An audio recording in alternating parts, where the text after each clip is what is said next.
My name is Noah. I'm an undergraduate at SFU and I'm studying history and humanities. I came here last year for the Greece Field School, which came to my attention because I was in one of Dimitris's classes and he gave a promotional thing about it. So I kind of took the chance, even though it was like, I was worried about it for financial reasons, but I got a lot of financial support from like bursaries and stuff like that. And then the actual experience of traveling and learning was really valuable. So I'm glad I did it. And then because I had that background, Dimitris reached out to me about participating in this project as well, which I was very happy to do. And you'll find later that my peer Kat has had a similar experience. So coming for a second time was nice because for the first day I got to guide people around. I felt very familiar, and it's also nice to be here with a smaller group because last time when there was like 11 or 12 of us, it could get a bit stressful. So now it's a bit more quiet, I'm more familiar, and it was good, yeah.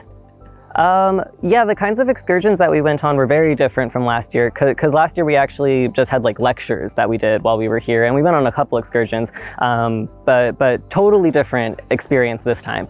And there are a few different excursions that I like. In general, I would say that the excursions that we did to historic houses were very fun. There was Maria's house and Dora's house, and also the empty painted house, the Crowley Mansion, the School of Fine Arts, that I liked because of my hobby interest in interior design, but also my historic interest in kind of arts and crafts and decor. The other thing I found interesting about the excursions was seeing how the interviews were conducted and how people who have careers that I might have in the future if I continue with academia, seeing how they interact with each other and how they network. I feel like I almost, on the one hand, I'm doing field research in Greece about like the North Aegean and its history and culture, but I'm also doing field research in how academics and creative types put projects together and actually execute them. Well, I'm glad you asked, because I was thinking about that. That I think part of connecting us with the School of Fine Arts was kind of doing a Canadian and Greek cultural bridge situation. So, and usually when we were going to meet up with them, we would be like, we're going to see the Athenians. But to me, the thing that like really stood out to me about those interactions wasn't the fact that I was Canadian talking to Athenians, but that I was hanging out with artists. And I do, like my hobby in art is like pretty serious, so I have quite a bit of practice, and my grandparents do art as well.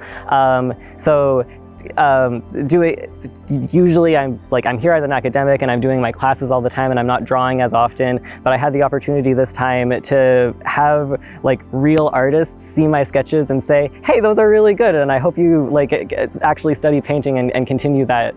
It was a kind of a big confidence boost, and it inspired me to do more drawing, which I haven't done in a while.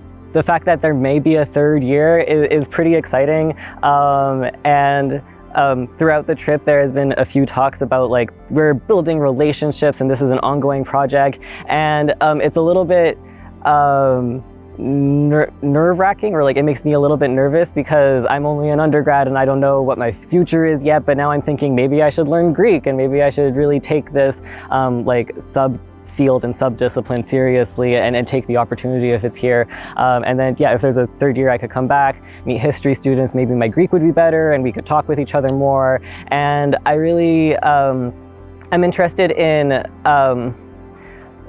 the kind of the things that people in different parts of the world learn, because we all come from different education systems, so we have different background knowledge and different perspectives, and in the media and online, the English-speaking Canadian, North American, sometimes like English perspective dominates. So hearing from Greeks or anyone else from any part of the world really, that would be interesting to me.